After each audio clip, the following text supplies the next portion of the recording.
eu quero compartilhar com vocês hoje uma palavra intitulada Identidade de Servo. Repete essa palavra comigo: identidade de servo. Identidade de servo. Eu não sei se você sabe, querido, mas todos nós possuímos uma identidade. Todos nós possuímos uma identidade em que sentido? No sentido de que todos nós precisamos daquilo que apresenta as nossas características. O que é uma identidade? É o reconhecimento de que o indivíduo é o próprio indivíduo. Quando eu falo de identidade, eu falo de um conjunto de características particulares que identificam você e que me identificam. Então, esse conjunto é como, por exemplo, o documento, por exemplo, onde você nasceu, quem são os seus pais, qual é o seu número único de registro, é o seu registro geral, né? Então esse conjunto demonstra quem você é na realidade. Esse conjunto de características apresenta a sua identidade. E é justamente a identidade que permite que uma pessoa seja conhecida por aquilo que ela de fato é. É esse conjunto de características que define cada indivíduo. E falando da vida cristã, irmãos, nós cristãos também temos a nossa identidade. Nós possuímos um conjunto de características que identificam quem nós somos. Como por exemplo, quando nós vamos ler 1 João, João 1 e versículo 12, a Bíblia diz: mas a todos quantos creram, deu-lhes o poder de serem feitos filhos de Deus. Parece algo exclusivista da Bíblia, mas essa é uma verdade da palavra. Quem são os filhos de Deus? Quem são os filhos de Deus? Essa é uma pergunta que respondemos com esse texto. Os filhos de Deus são aqueles que creram no nome de Jesus. Eu pensei que era o evangélico da Igreja Batista. Eu pensei que era o evangélico do Getsemane. Eu pensei que era o evangélico da Assembleia de Deus. Eu pensei que era o católico da Bom Jesus. Eu pensei que era o espírita do Allan Kardec. Irmãos, o que a Bíblia traz como identidade de filho não é quem está vinculado a uma determinada igreja. O que a Bíblia traz como identidade de filho é aqueles que creram no nome. Quando nós cremos no nome do unigênito do Pai, Ele nos une à família do Pai e nos torna filhos de Deus. Então o segredo aqui da nossa identidade, por exemplo, de filho, quantos são filhos de Deus aqui? Quantos são filhos? É que nós cremos no seu nome. Nós recebemos o Filho e cremos no seu nome, e recebemos o direito de sermos também, como Ele é, Filho de Deus. Então, uma das características da nossa identidade é que nós somos filhos. Nós somos filhos. E se somos filhos, somos herdeiros. Aleluia! Glória a Deus! E nós somos herdeiros de tudo aquilo que o Filho original é proprietário. Por isso que com Cristo nós somos co-herdeiros. Nós somos herdeiros de Deus e co-herdeiros de Cristo. Significa que tudo aquilo que Cristo irá receber como herança, agora você foi injetado na família de Deus, se tornou filho de Deus, e tudo que é de Cristo também é seu, porque Cristo é filho de Deus e você tornou-se filho de Deus. Tem gente que não crê nessa palavra. Tem gente que consegue se desvincular dessa verdade. Então, a filiação é uma característica da identidade, dentre outras. Mas hoje eu quero falar sobre ser servo. Uma outra coisa que caracteriza os cristãos é o fato de servirem o próximo.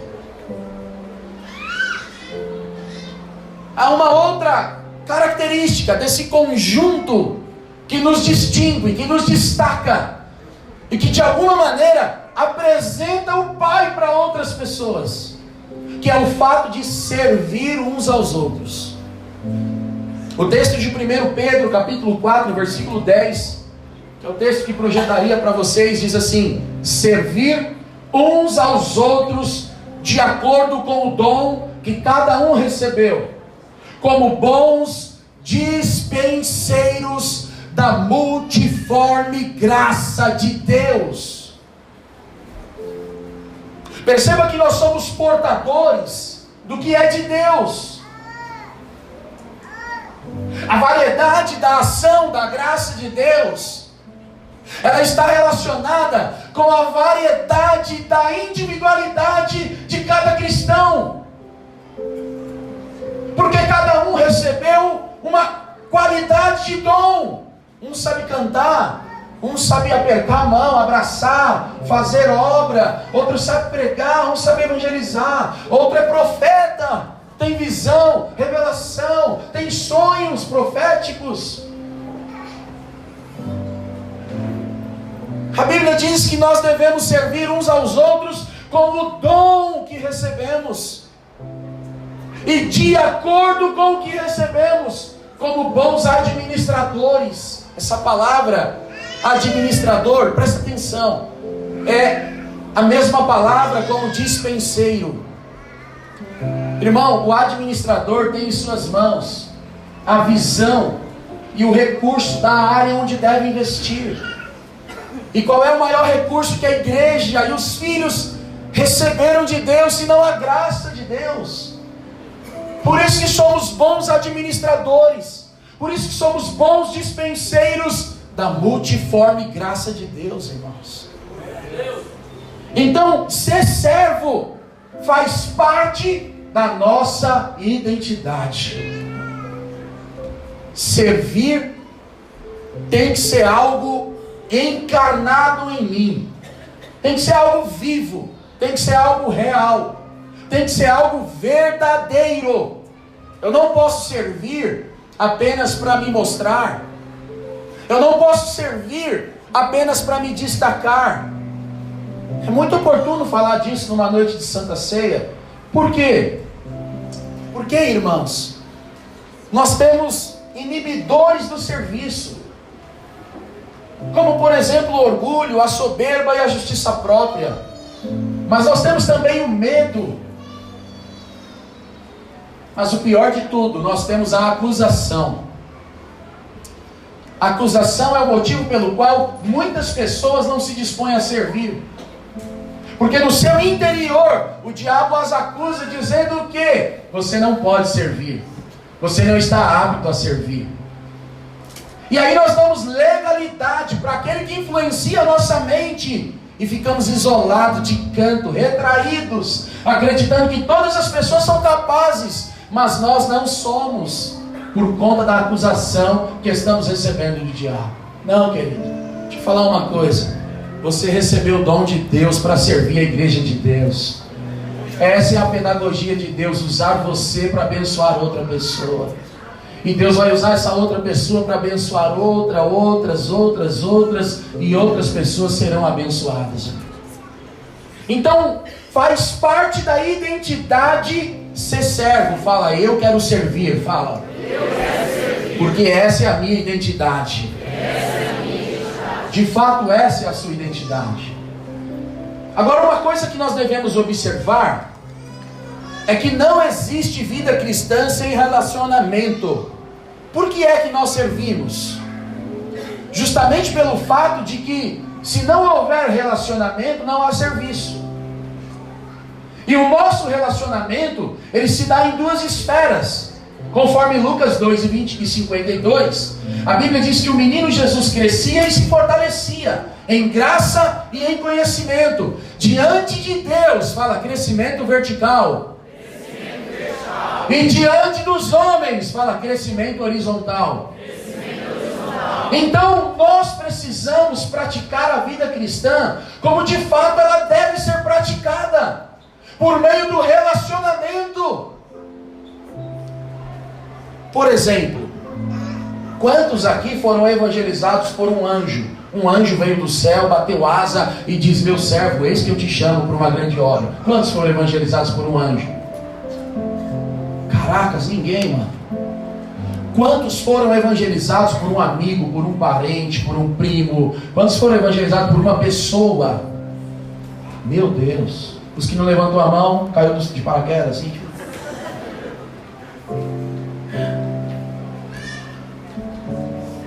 Essa é a realidade. Vida cristã exige relacionamento. Relacionamento com Deus e relacionamento com o próximo. Vida cristã exige crescimento para com Deus, é vertical, mas exige crescimento para com o próximo, é horizontal. Então deixa eu dar uma dica para você a partir de hoje: para de fazer inimigo. A partir de hoje, para de criar encrenca, no que depender de você pelo menos. Faça mais amigos, porque vida cristã depende dos relacionamentos que você tem com Deus e com os homens. Porque quem só se relaciona com Deus se torna num fanático, num religioso, num extremista. Mas quem se relaciona com os homens se torna amoroso, compassivo, misericordioso, se torna alguém cheio de empatia, que sente a dor do próximo. Eu me relaciono com Deus para alimentar o meu espírito, mas eu me relaciono com o meu semelhante, com o meu próximo, porque eu quero que ele desfrute da bênção do Deus que eu sirvo. Isso é compreensível para os irmãos? Não existe vida cristã sem esse relacionamento. Agora perceba, Deus está nos chamando para fazer a obra. E a pergunta que eu faço é: de quem é a obra? De quem é a obra? A obra é de? A obra é de Deus. Essa é uma grande verdade. Deus está nos chamando para fazer a obra de Deus. Portanto, irmãos, se não existe vida cristã sem relacionamento com Deus, se não existe vida cristã sem relacionamento com o próximo, e se a obra que realizamos é a obra de Deus, significa dizer que uma das maneiras de se relacionar com Deus é servindo as pessoas que também fazem parte dessa grande obra, irmãos. Porque eu escuto muitas pessoas dizerem: pastor, eu estou servindo a Deus. Irmão, você não vê a Deus. Como que você serve a Ele? Como servir ao invisível? Te respondo: quando você serve o visível. A maneira de servir o Deus que é invisível é servindo os homens que são visíveis. Porque se você ficar nessa ideia de que estou servindo a Deus, fui para a igreja, voltei para casa, preguei, fiz a minha música, voltei para casa, mas não se relaciona com ninguém, você não está servindo a Deus coisa nenhuma. Você está servindo o seu ego, você está servindo o seu próprio umbigo, você está servindo suas próprias vontades. Porque servir o Deus invisível é servir os homens visíveis, irmão. Então a maneira que eu posso declarar que sirvo a Deus é quando eu sirvo o próximo, é quando eu sirvo o meu irmão. Pela manhã eu colhi um testemunho aqui que foi dado para nós. O irmão levantou e falou: pastor, eu fui visitar um irmão e quando eu cheguei lá, eu vi que o irmão estava com uma necessidade, e Deus tocou meu coração para poder suprir a necessidade daquele irmão. E quando eu fui suprir a necessidade daquele irmão, eu lembrei que eu também precisava fazer compras. E eu tinha um cartão e falei: não, eu vou dividir, eu vou rachar com esse irmão aqui o que eu tenho no cartão. Ele foi lá e rachou com o irmão. Na outra semana ele foi consultar o crédito, tinha dobrado o valor do normal. Ele Ele ligou na imprensa e falou: está errado, vocês depositaram a mais. E o encarregado falou: não, está certo, você recebeu um aumento. Meu Deus, irmãos, deixa eu falar uma coisa para você. Uma das melhores maneiras de servir a Deus é quando você serve o próximo, amado. Deus não perde em paga para ninguém. Deus não deve ninguém. E Deus não vai deixar nenhum dos seus trabalhadores sem salário, amado. Pode acreditar no que eu estou te falando. Estou te falando por conhecimento empírico. Estou te falando por experiência. Deus não deixa de retribuir aqueles que fazem a sua obra. Quando você serve o próximo, o nome disso é honra. E deixa eu falar uma coisa: se Deus não perde, é a posição de honra. Se tem uma posição que Deus não perde, é uma posição de honra. Aleluia. Deixa eu repetir essa frase porque está gravando. Aleluia! Se tem uma posição que Deus não perde, é a posição de honra. Ninguém honra mais do que a Deus. Se tem uma coisa que Deus gosta, é de honrar seus filhos. Graças a Deus. Caramba, deu uma aquecida, agora ficou gostoso. Aleluia! Presta atenção que nós vamos viver um tempo de honra nesse lugar, irmão. Vai começar um serviço um ao outro aqui. Irmão vai calçar, irmão vai vestir, irmão vai comer, porque essa igreja está servindo a Deus, irmão. Preste atenção. A partir do momento que eu honro esse irmão, no reino espiritual, Deus não fica por baixo. Porque Deus não perde para homens. Glória a Deus. Isso é uma lei espiritual. Por que Deus honra a fé? Porque a fé honra a Deus. Quando você toma uma atitude de fé, você não está honrando a si mesmo. Você está honrando aquele que te chamou. E aquele que te chamou se alegra, porque ele foi honrado por meio da sua fé. E o que acontece? Ele retribui, porque ele não fica por baixo. Então quando aquele irmão falou: meu, eu só tenho cartão para fazer minha compra, mas eu vou fazer a do irmão, Deus falou: você não vai ficar por baixo. E nem eu vou ficar por baixo de você. Você abençoou ele, você honrou ele, e eu fui honrado. Agora eu vou honrar você. E quando Deus honra, irmão, o negócio é sobrenatural, amado. Deus não perde em honra para ninguém. Então, se Deus tem colocado algo no seu coração, faça.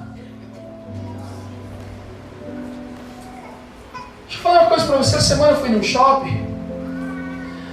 Segunda-feira é meu dia de folga. Aí eu fui com a esposa.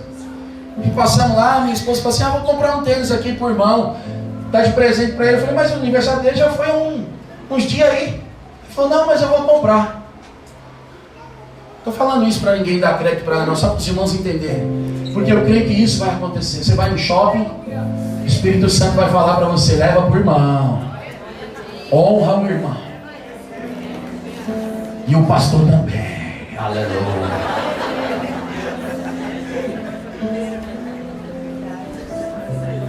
Diga glória a Deus. Irmão, Deus vai usar você. E quando Deus te usar, prepara. Porque isso, irmão, escute, isso é involuntário. Você vai começar a se comportar assim, não com questão, como que se você eu vou fazer porque Deus vai me dar. Não é barganha. Não é barganha. Nada disso. Porque nós corremos o risco de não receber. Porque a Bíblia diz que o que uma mão faz, a outra não precisa saber. Porque aí nós já recebemos o galardão dos homens. Então o que eu estou dizendo para os irmãos? Vai chegar um tempo que você vai começar a abençoar outras pessoas, honrar outras pessoas. Você vai ser tão honrado por Deus, amado. Irmão, eu vejo curas dispensadas. Eu vejo portas abertas, irmãos. Eu vejo filhos bem-sucedidos. Você não tem lugar de onde Deus vai colocar o teu filho, amado.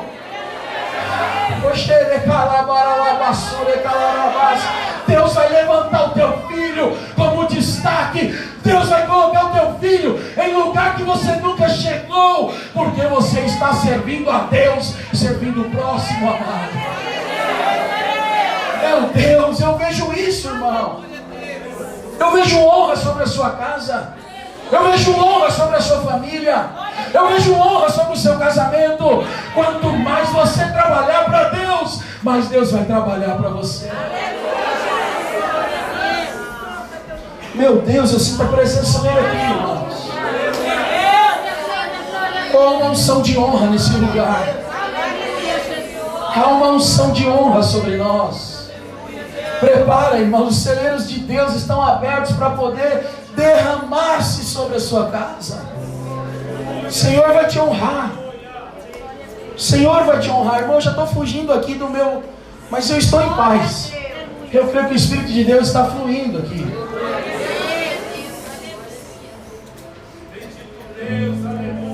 Então a melhor maneira de servir a Deus é servir um ao outro.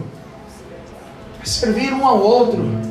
Nós precisamos começar a praticar isso como igreja, entre irmãos. Quebrar as picuinhas que existem no nosso meio. Quebrar os preconceitos que existem no nosso meio. Nós precisamos quebrar e romper. E se você tem algo contra o irmão, nós vamos mudar a ideia. Nós não vamos mais procurar o irmão só para pedir perdão, não. Nós vamos presentear o irmão como um pedido de perdão. Nós vamos nos tornar uma igreja que honra um ao outro. Porque nós vamos entender, e nós estamos entendendo nessa noite, que essa é a maneira de honrar a Deus. E lembre-se, Deus nunca perde em honra. Quando você honrar alguém, prepare. Virá do céu uma grande honra sobre a sua vida. Por que digo isso? Porque essa é a regra do Novo Testamento. Nós vamos encontrar só no Novo Testamento 64 expressões chamadas uns aos outros. 33 dessas expressões, elas estão vinculadas diretamente com uma igreja local. Como por exemplo o texto de João 13:14, que diz: vós deveis lavar os pés uns dos outros. Está falando para um grupo de pessoas que é um grupo pequeno, que é uma comunidade local. Como por exemplo Romanos 15:7, acolhei-vos uns aos outros, uma igreja local. Como Efésios 4:32, sedes uns para com os outros benignos e compassivos. Como por exemplo o texto de Gálatas capítulo 3 e versículo de número 9, que diz: não mintais uns aos outros. Como por exemplo o texto de Gálatas capítulo 6 e versículo 2, levai as cargas uns dos outros. Como 1 Tessalonicenses capítulo 4 e versículo 18, consolai-vos uns aos outros. Como Romanos capítulo de número 15 versículo 14, estáis aptos para admoestar uns aos outros.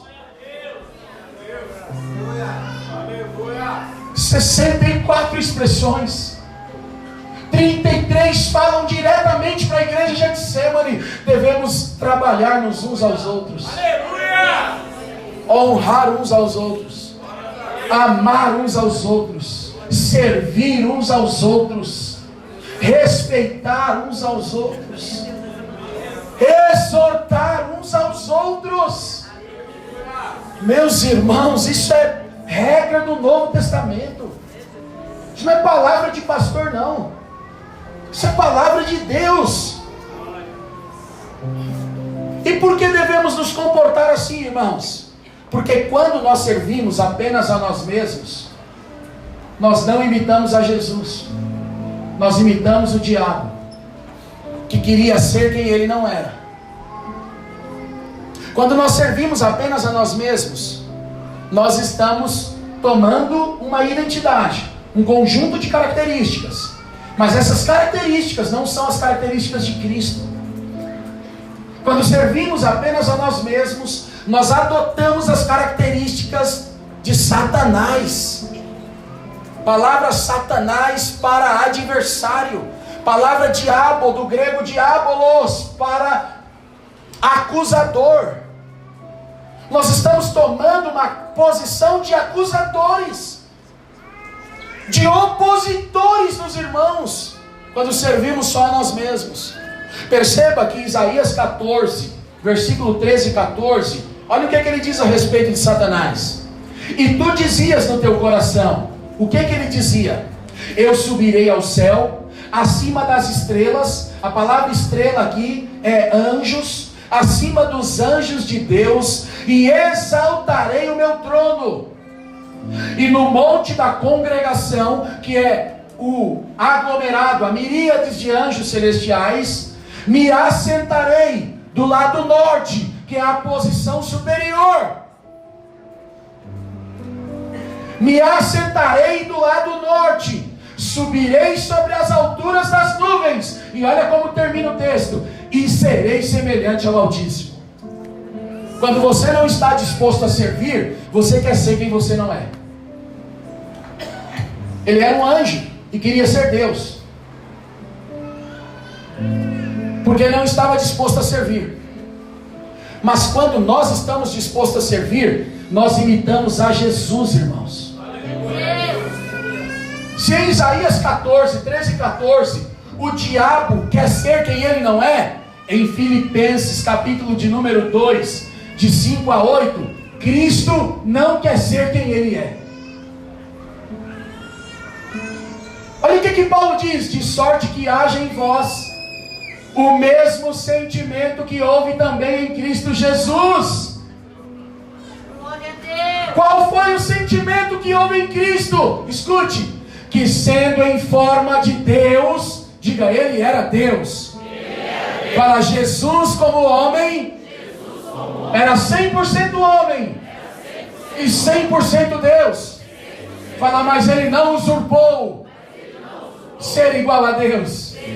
É isso que Paulo diz, que sendo em forma de Deus, não teve por usurpação ser igual a Deus, mas esvaziou-se a si mesmo, tomando a forma de servo, fazendo-se semelhante aos homens, e achado na forma de homem, humilhou-se a si mesmo, sendo obediente até a morte, e morte de cruz. Quando você serve a si mesmo, a sua característica é a do diabo, que quer ser o que não é.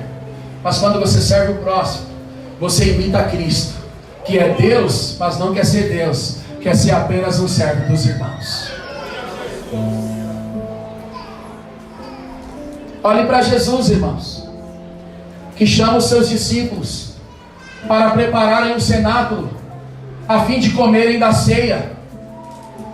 E quando Jesus chama os seus discípulos e diz a ele: vão, preparem tudo, deixem tudo arrumado, mais ou menos como as irmãs fazem aqui, ó, com esse cenário da ceia. Os discípulos foram aos cenáculos, arrumaram a iluminação, o azeite, a lamparina, o pão, o vinho, deixaram tudo alinhado, mas esqueceram de um detalhe: esqueceram de contratar o servo que era encarregado de lavar os pés dos convidados. Por quê? Porque na cultura oriental, a mesa tem cerca de 30 a 40 centímetros de altura. E eles precisam debruçar-se sobre a mesa a ponto de fazer as suas refeições. Como as ruas do primeiro século são ruas empoeiradas, taxadas com fezes de animal, chove, seca, eles andam com suas alparcas por aquelas ruas. E quando chega na hora da refeição, é muito comum ter um servo ao dispor para lavar os pés antes de ir à mesa. Os discípulos esqueceram de contratar o que lava os pés. Quando Jesus entrou no cenáculo para tomar a ceia com eles, não tinha um servo. Um ficou olhando para o outro. Isso não está escrito na Bíblia, tá, irmãos? Isso é cultura judaica. Um ficou olhando para o outro e eu creio que perguntou: quem vai lavar o pé? E alguém falou assim: eu que não vou. Eu que não vou lavar o pé. Eu tenho a chave do reino, Pedro pode ter dito. Eu imagino João dizendo: eu também não, porque eu sou tão amigo dele que eu deito no peito dele. Eu imagino Judas dizendo, nem por 30 moedas.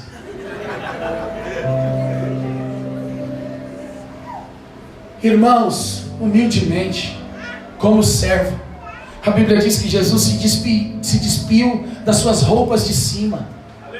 Tomou uma toalha, colocou sobre o seu ombro, a bacia, e discípulo após discípulo foram tendo os pés lavados pelo servo, irmão. E Paulo diz, de sorte que haja em vós o mesmo sentimento que há em Cristo. Devemos lavar os pés uns dos outros.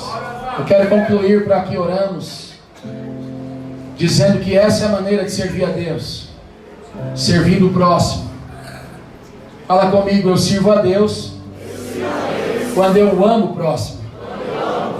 Olha o que diz 1 de João capítulo 4, versículo 20. Se alguém diz eu amo a Deus e odeio seu irmão, é mentiroso.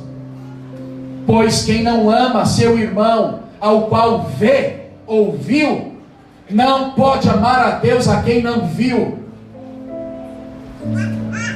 A maior mentira da igreja evangélica é dizer que ama a Deus quando não ama o próximo. A maior mentira da igreja no Brasil é dizer que ama a Deus quando não ama o seu semelhante, que é irmão em Cristo e filho de Deus como ele. A maior mentira da igreja não é pregar essas heresias aí, como o povo fica no Facebook, na internet, arrebentando dízimo, arrebentando oferta, falando que as coisas é dinheiro para pastor. Isso aí é fichinha para Deus, irmão. Sabe o que mexe com Deus? É quando nós falamos que amamos a Ele, mas não amamos o próximo. Isso é o que fere o coração de Deus. Porque isso nos faz hipócritas, mentirosos, diz a palavra. A verdade não está em nós. A verdade não está em nós. Que o Senhor nos levante nesses dias para honrar uns aos outros. Que o Senhor nos levante para honrar em estima, em consideração, em preocupação. Sabe, irmão, quantas pessoas não estão aqui hoje e você nunca deu falta delas? Em quantas estão aqui que há muito tempo não vinham, voltaram hoje e a gente nunca percebeu? Chegou o tempo dos nossos olhos estarem não voltados para as coisas que fazemos, mas para as pessoas que servimos, irmão. Chegou o tempo. Dá uma olhadinha para o lado. Você sentiu falta de alguém hoje? Honre esse irmão quando sair daqui. Amanhã honre essa família e diga como você fez falta ontem no culto. Essa é a maneira de honrar a Deus quando nós percebemos os irmãos. Quantos podem ficar de pé em nome de Jesus?